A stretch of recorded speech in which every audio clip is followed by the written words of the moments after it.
Hello दोस्तों, जय जगन्नाथ। आज हम माता लक्ष्मी के बारे में जानेंगे। ये स्टोरी है जो नारियों के सम्मान के लिए लक्ष्मी मैया श्री मंदिर छोड़ के गई थी, जहाँ जात पात ये सब उस टाइम में चल रहा था। वो स्टोरी मैं आज बताऊंगी जितना मुझे आता है, तो आप लोग मुझसे जुड़े रहें। क्या आपने कभी सोचा है कि भगवान जगन्नाथ के श्री मंदिर से माता लक्ष्मी जी को बाहर क्यों जाना पड़ा, वो भी खुद के मन से? ये कहानी सिर्फ एक देवी के रूठने की कहानी नहीं, ये कहानी है भक्ति, समानता और नारी के सम्मान के लिए है।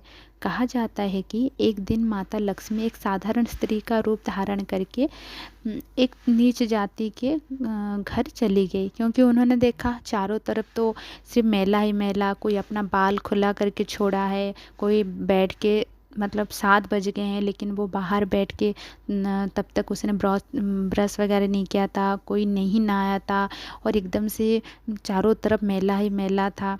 तो उनको बहुत दिक्कत हो रही थी, क्योंकि वो चलते चलते घूम रही थी, क्योंकि उस दिन माणवसा गुरुवार था, तो सब उसी की पूजा में लगे थे।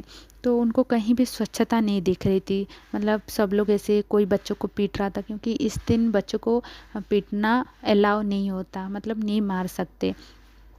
फिर लक्ष्मी मैया चलते चलते चलते जा रही थी। फिर उन्होंने एक घर देखा जो छोटे जात के होते हैं, मतलब वहाँ बड़े लोग जैसे ब्राह्मण कुल का लोग नहीं जा सकते, लेकिन वो इतनी स्वच्छता के साथ उसने सारा कुछ किया था कि लक्ष्मी मैया खुद को रोक ही नहीं पाई। उसका नाम है श्रेया, और वो चांडालूनी परिवार से थी, मतलब उनके घर से कोई कुछ नहीं खा सकता। वो जब वो ज़माना चल रहा था तो वो श्री मंदिर से बहुत दूर रहते थे, मतलब वो श्री मंदिर बाहर ऐसे वो झाड़ू वगैरह करते थे। बहुत लोगों को पता भी होगा, कुछ लोगों को नहीं भी पता होगा। तो लक्ष्मी मैया से चलते चलते चलते जा रही थी। फिर उन्होंने बहुत टाइम बाद उन्होंने देखा कि एक घर में साफ़ सुथरा है, अच्छे से वो सारा कुछ किया हुआ है, और अच्छे से वहाँ से अच्छी चीज़ें की खुशबू भी आ रही है, और सबसे बड़ी बात वो साफ़ सुथरा था, जो लक्ष्मी मैया खुद को रोक नहीं पाई, और धीरे धीरे धीरे उनके घर की तरफ वो चलने लगी। फिर चलते चलते चलते घर के अंदर चली गई, और जहाँ पर उसने श्रेया ने जहाँ पर भगवान जी की मूर्ति रखी थी वहाँ माँ प्रकट हो गई। तो उनको देख कर तो श्रेया एकदम शौक हो गई थी कि मेरे इतने छोटे से घर में मैं फिर इतनी नीच कुल की हूँ, फिर भी लक्ष्मी मैया मेरे घर में आई हैं, तो वो खुशी से वो फूले नहीं समा रही थी। फिर उसकी पूजा में लक्ष्मी मैया बहुत खुश हुई और उसको बोले कि तुम वरदान मांगो। तो वो तो बोली, मैं तो अनपढ़ हूँ, मुझे तो कुछ पता भी नहीं है, और मैं क्या ही मांगूँ। ये से सोचते सोचते सोचते उसने बहुत कुछ मांग लिया। बाकी सब तो सही ही था, उसके घर में कोई बच्चा नहीं था, बच्चा भी हुए, धन नहीं था, धन भी, लेकिन वो अमृत का वरदान भी उसने मांग लिया। तो लक्ष्मी मैया ने बोली, ये मेरे हाथ में नहीं है, तो इसके अलावा तू जितने दिन तक भी जिएगी ना, बहुत ऐश्वर्य से जिएगी, तुझे कभी दुख नहीं होगा। ऐसा बोल के उन्होंने आशीर्वाद दे के वहाँ से वो चली आई। तो उस तरफ बलभद्र भैया गए थे जंगल में शिकार करने, तो उनको पता चल गया कि लक्ष्मी मैया से नीच जाति के श्रेया के घर आई हैं।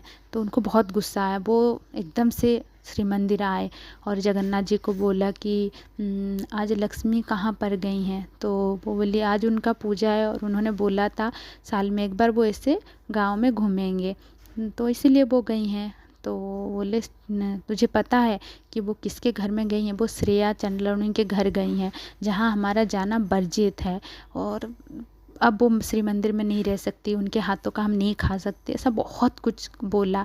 लेकिन जगन्नाथ जी ने बोला एक मौका तो उनको मिलना चाहिए, लेकिन बड़े भैया नहीं माने, अगर तू अपने पत्नी के पीछे ही तुझे रहना है तो तू जा सकता, तू भी श्री मंदिर छोड़ दे। तो उनको उनके गरिमा पर बहुत ठेस पहुंची, और वो ऐसे बाहर बैठे थे, मतलब लक्ष्मी माँ का वेट कर रहे थे। फिर लक्ष्मी माँ आई, फिर वो बोले रास्ता छोड़िए, मैं जाके आप लोगों के लिए 56 भोग बना देती हूँ। फिर बोले और आप अभी अंदर नहीं जा सकते। तो उन दोनों की भी बहुत कुछ बातें हुई, क्यों नहीं जा सकते ऐसा। तो फिर वो बोले तुम आज किसके घर गई थी। तो वो बोले श्रेया के, तुम्हें पता है ना हम लोगों का वहाँ जाना वर्जित है। तो वो बोले मैं एक माता हूँ, मेरे लिए सारे भक्त एक जैसे हैं, ऐसा नहीं है कि कोई धनी है तो मैं उसके घर में जाऊँगी। और आपने भी तो मुझे आपने भी तो वचन दिया था कि साल में एक बार मैं जा सकती हूँ। हाँ, लेकिन वहाँ नहीं जाना चाहिए था। और मैंने बड़े भैया को बहुत समझाया लेकिन वो नहीं समझ रहे हैं। और वो बोल रहे हैं अब तुम यहाँ नहीं रह सकते, तो तुम्हें यहाँ से जाना पड़ेगा। फिर वो बोले आप तो शादी करके मुझे लेके आए थे, आपने तो वचन दिया था कि परिस्थिति जैसा भी हो आप मेरा साथ नहीं छोड़ोगे। फिर दोनों एक दूसरे को बहुत कुछ बोलने लगे। और फिर बोले जगन्नाथ जी की 6 महीने का मैं तुम्हें दे देता हूँ, फिर 6 महीने बाद मैं भैया को समझा कर तुम्हें घर ले आऊँगा। लेकिन लक्ष्मी मैया को तब बहुत बुरा लगने लगा था कि ये नारियों के सम्मान के ऊपर आ गया है। तो फिर वो बोले नहीं, ये नहीं चाहिए और मैं जा रही हूँ। और ये लीजिए आपका जितना भी शादी के टाइम जो भी आपने मुझे पहनने के लिए अलंकार दिया था वो सारा आप ले लीजिए, ज्वेलरी मुझे कुछ नहीं चाहिए।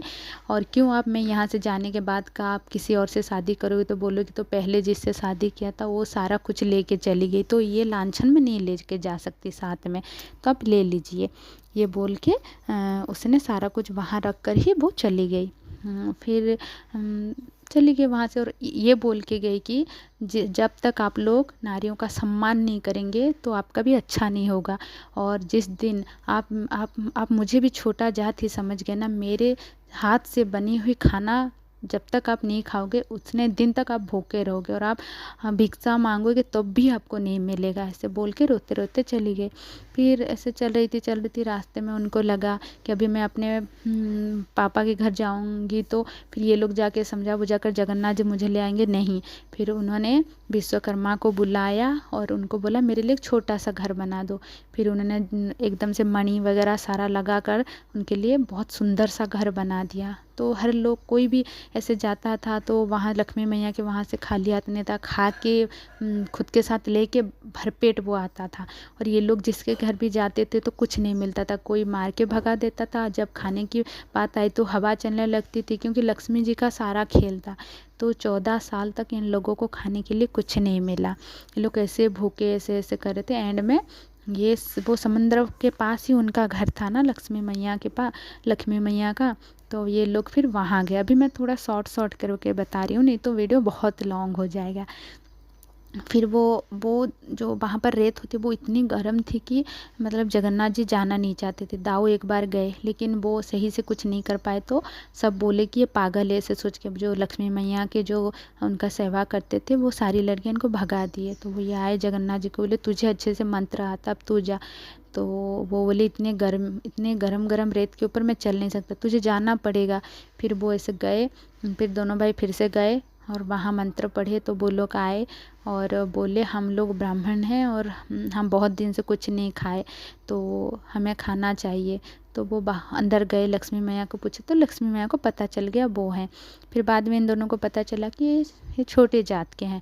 तो वो बोले हम खुद बना कर खाएंगे। बलराम जी बोले तो हमको सारा सामान चाहिए। तो वो अंदर जाके लक्ष्मी मैया को बोले तो लक्ष्मी मैया सारा सामान बोले इनको दे दो, तो सारा लेके आए। फिर वो लोग आग जलाने की कोशिश किए। तो लक्ष्मी मैया सोचे अगर ये लोग ऐसे आग जलाए खाना बना ले तो इन लोगों को कभी औरतों की मतलब कदर नहीं होगी, मतलब बिना नारी के भी ये लोग, और मेरा ये सारा कुछ तो नारियों को सम्मान देने के लिए है ना। तो फिर वो पवन जी को ऐसे बोले कि तुम आग मत जलना, तुम बुझ जाना। ऐसे करके वो जब भी आग लगाने की कोशिश करते थे आग बुझ जाता था। ऐसे गुस्सा होके बलभद्र भैया जी ऐसे सारे मटके को तोड़ दिया और बोले तुझे खाना बनाना नहीं था, ये नहीं आता। फिर दोनों में झगड़ा हुआ। फिर दोनों में एकदम से हुई कि जगन्नाथ जी बोले यहाँ ही खाएंगे क्योंकि हमसे नहीं होगा और हम यहाँ ही खाएंगे। तो बलभद्र भैया जी बोले कि नहीं ये तो छोटे जात के हैं। फिर बोले जब जीवन होगा तब तो सारा कुछ, और मुझे लगता है ये सारा अच्छा है। फिर इन लोगों ने बोला तो वो लक्ष्मी मैया के जो काम करते थे वो लोग अंदर गए और लक्ष्मी मैया को बोले तो वो लोग लक्ष्मी मैया खुश हो गई कि इतने दिनों बाद फाइनली वो लोग यहाँ आए।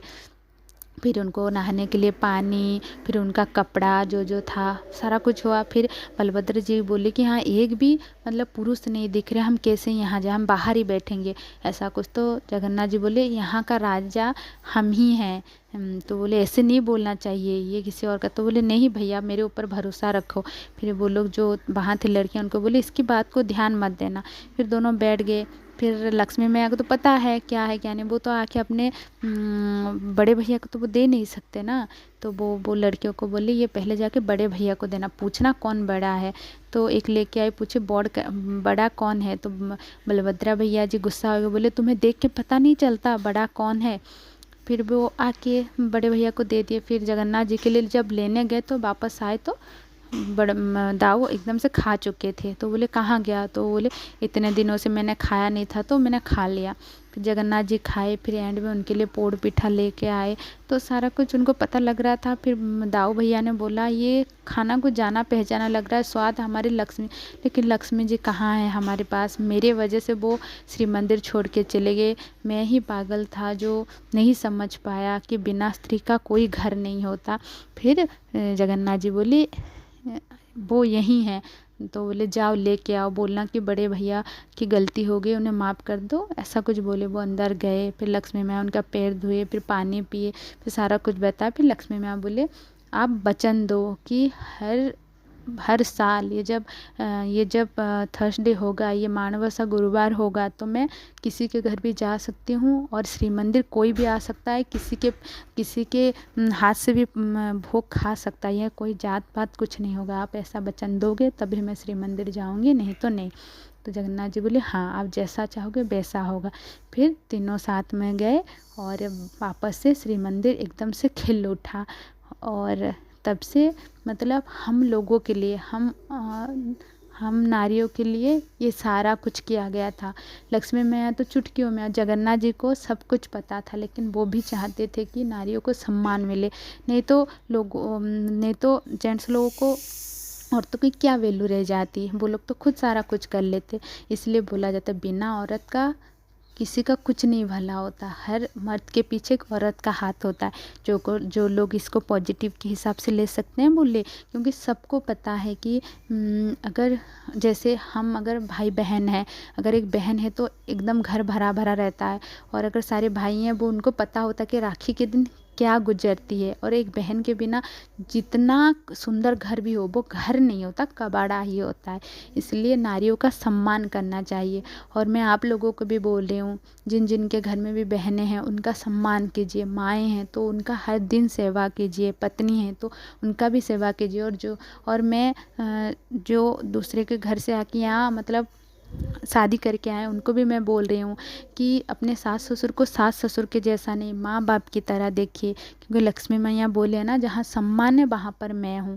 तो मैं इतना ही बोलना चाहती हूँ। जय माता लक्ष्मी। अगर आपको ये स्टोरी अच्छी लगी, ये वैसे रियल स्टोरी है, अच्छी लगी तो वीडियो को पूरा देखना, लाइक करना, शेयर करना, सब्सक्राइब करना। जय माता लक्ष्मी।